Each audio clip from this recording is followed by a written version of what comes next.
Hello everybody, this is AK. I'm back. So I'm back bringing you another naval warfare video.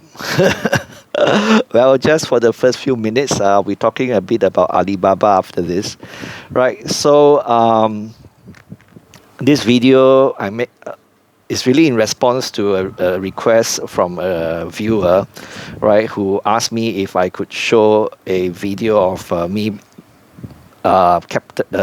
being in a submarine and sinking an enemy aircraft carrier.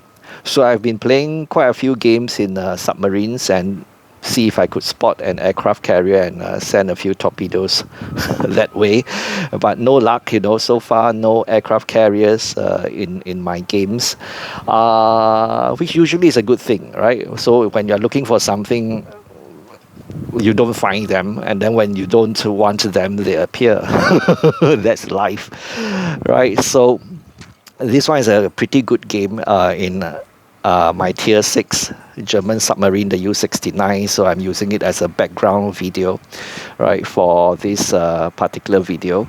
Like I said in the past video before, when you play a submarine, you have to remember that you're very squishy, right? So try not to overextend yourself, because if you're spotted, you get blasted, you high chance you'll sink, right? So self-knowledge is important. Like as investors, know ourselves, know how much we can invest in something, and how much risk we can take, right? How much volatility we can stomach.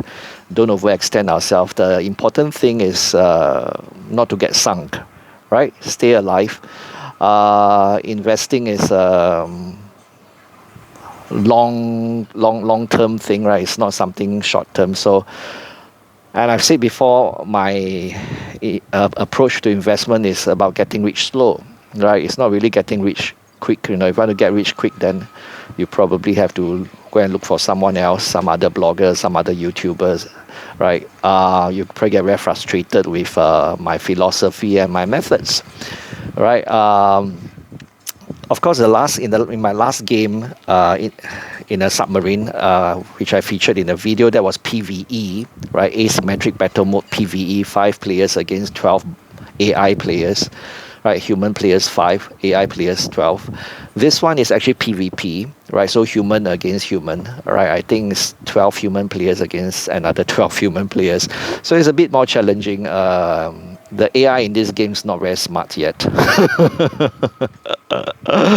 Yeah, so the day might come when AI plays better than humans, right? I'm quite sure that'll happen one day, right? So, but for now, okay, someone sank that battleship for me, and I go look for another target, right? So anyway, can't find an aircraft carrier, so this is quite a good game, right? I managed to deal quite a lot of damage, and I helped spot the enemies for my teammates, and I came in second at the end of the game. I don't know how long this video is going to last, so we might or might not see the end of the game, but it's a very good game. So if you are interested in games like this, right, PvP, and some people call this first-person shooter, FPS, but it's very slow motion compared to Call of Duty and that kind of stuff, right? Those are very fast action. So this is a bit more slow motion, and better for people like me. I'm getting old and a bit clumsy.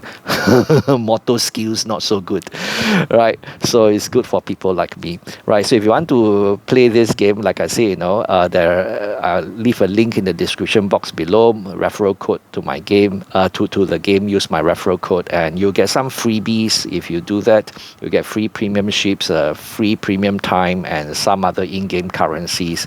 And I forgot to mention, you should check the DLCs in the World of Warships page on Steam as well once you download the game, because there are some free DLCs, some more freebies there, so which you can get. Of course, just download only the free DLCs, the ones that you have to pay. Don't bother those leave them to the whales, right? Those which have to be paid for. I'm sure that there are many whales who pay for this. Contrary to what some people might think, right? This video game, many of the players are actually quite mature people, right? So there are many whales in this game, and that's what keeps the game going, right? So anyway, I think I've talked enough about the game. The next thing I want to talk about is Alibaba, right? So I think my browser knows I'm interested in Alibaba, so they keep sending me news on Alibaba. That's AI for you, right? So I just saw this article in South China Morning Post, which is incidentally owned by Alibaba as well. And it says Alibaba chairman Tsai says that the company is on a good path after years of setbacks. Right? So he is very candid about it. You know, Alibaba did not do very well for many years, but he says now that Alibaba is on a very good path and looking forward as it focuses on core businesses including e-commerce, cloud computing, and AI. Right? We know this for a fact. You know, they got rid of businesses which are not core. You know, like Sun Arts. You know, which was bought by the former CEO. But Zhou Tsai is quite diplomatic. He did not mention the bad decisions made by the previous CEO. He's quite diplomatic, right? So still saving face for the previous CEO as a gentleman, right? So he went on to say, if you look at Alibaba, what did he say? Let me see. I cannot see clearly. If you look at Alibaba in the last 5 years, there were a ton of setbacks. He said on Saturday in a fireside chat at Beyond Expo in Macau. So this happened only yesterday, right? It's a confluence of regulatory scrutiny. He didn't say it's Xi Jinping's fault. Crackdowns again. He didn't say Xi Jinping's fault, and very fierce competition. Right, he didn't mention bad decisions made by the previous CEO at all, right? So, and then he said increased geopolitical risks followed by the COVID-19 pandemic also converged at the same time around 2021. During that phase, Alibaba learned to be resilient and to always think about living another day, so it had the opportunity to fight back. However, Alibaba is currently on a very good path looking forward as it focuses on a few core businesses, including e-commerce, cloud computing, as well as having AI present in every aspect of its business, both internally and for customers. Right, so this one we know, right? Internally, they have AI available for all their employees. Like I said, you know, they have AI assistant called AI001, and that's available to all their employees. So it's like AI helper for all their employees. But that's just one example. And they're also embedding AI in all their business segments, right? Like the customer revenue management, for example, right? They use AI and then they're able to cross-sell, upsell to customers whenever they search for something. And when they search for something, it becomes very intuitive, very easy for buyers to search for things they want. And it also leads to increased sales for their vendors, and there are more sellers on Alibaba e-commerce platform who have signed up to this service. And of course, Alibaba is charging a fee for this, and their CRM revenue has gone up a lot, right? And of course, their next big growth engine is the cloud infrastructure, and they have made their large language model open source, so anyone can use it. And when people develop apps using their large language models, what happens is that they will need cloud computing space, and what happens is that Alibaba's Ali Cloud will benefit from this as well. So I remember in an earlier interview, the chairman said before that we are agnostic when it comes to which foundation model the customers use, because whichever foundation model they use, they need cloud computing service, and Ali Cloud is there. Ali Cloud is the largest in China. They are twice as large, if I'm not mistaken, as Tencent when it comes to the cloud infrastructure, right? So, and I think worldwide they're probably the fourth largest. The first three are of course all American, and I think that's very promising.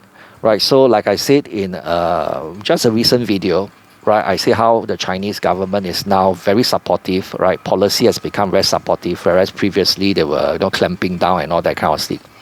Policy has become very, very supportive, and if the share price were to go down, I'm going to buy more, right? And I decided to take a look at the technicals again, the charts, because things change, right? So look at the update, and currently share price is, people think is going down.